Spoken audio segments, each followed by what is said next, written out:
Right, you ready to watch The Lord of the Rings? Yeah, but like when we're watching The Fellowship, can you maybe just not tell me so much trivia like you did last time? You didn't like my trivia? No, I do like trivia. I don't want all the commentary. I just want to watch the movie. Yeah, that's fine. Whatever. Okay. A great scene. This is the one where Viggo Mortensen breaks his toe. I should really... Alright, she doesn't want trivia. One bit of trivia won't hurt. No, John, control yourself. Must suppress Peter Jackson commentary.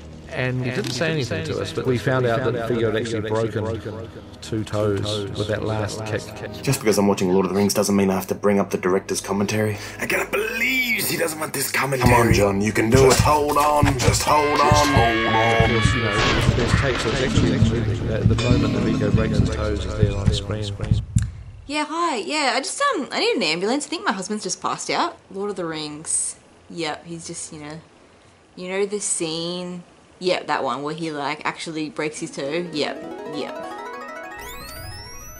Clear! Viggo Mortensen broke his toe. Lord of the Rings? The Two Towers? Great scene. Right? You're like...